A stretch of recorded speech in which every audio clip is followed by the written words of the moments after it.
एक आदमी भोजन बनाने के लिए जंगल से लकड़ियाँ चुन रहा था कि उसने कुछ अनोखा देखा। उसने एक बिना पैरों की लोमड़ी देखी जो ऊपर से स्वस्थ दिख रही थी। उसने सोचा कि आखिर इस हालत में ये लोमड़ी जिंदा कैसे है। वह अपने विचारों में खोया था कि अचानक हलचल होने लगी।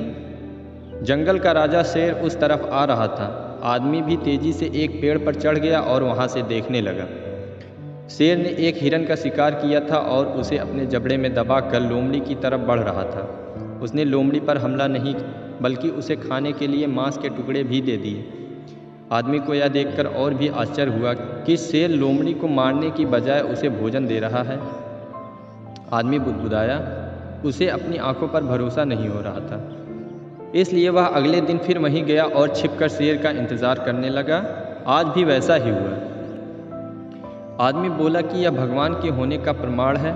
वह जिसे पैदा करता है उसकी रोटी का भी इंतज़ाम कर देता है। आज से इस लोमड़ी की तरह मैं भी ऊपर वाले की दया पर जीऊँगा। वही मेरे भोजन की व्यवस्था करेगा। यही सोचकर वह एक वीरान जगह जाकर बैठ गया। पहले दिन बीता, कोई नहीं आया।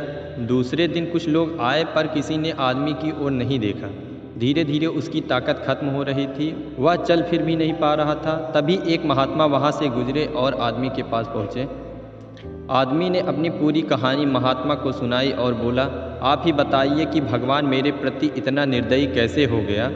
किसी को इस हालात में पहुँचाना पाप नहीं है। बिल्कुल है, महात्मा जी ने कहा, लेकिन तुम इतने मूर्ख कैसे हो सकते हो। क्यों नहीं समझते कि ईश्वर तुम्हें उस शेर की तरह बनते देखना चाहते थे, लोमड़ी की तरह नहीं। जीवन में भी ऐसा ही होता है कि हमें चीज़ें जिस तरह समझनी चाहिए उसके विपरीत समझ लेते हैं और बिना काम करे भाग के भरोसे बैठ जाते हैं, ये सोच के कि जो भाग में होगा मिल जाएगा। बिना मेहनत के तो भाग्य क्या भगवान भी साथ नहीं देता है। हम सभी के अंदर कुछ न कुछ ऐसी शक्तियाँ हैं जो हमें महान बना सकती हैं। ज़रूरत है उन्हें पहचानने की, यह ध्यान रखने की कि कहीं हम शेर की जगह लोमड़ी तो नहीं बन रहे हैं। दोस्तों, अगर सिर्फ हम अपने भाग के भरोसे बैठ जाएंगे तो हमें कुछ नहीं हासिल होने वाला है। अगर हमें कुछ हासिल करना है तो हमें खुद से मेहनत करनी होगी। अगर हम खुद से मेहनत करते हैं तो भाग्य भी हमारा साथ देगा।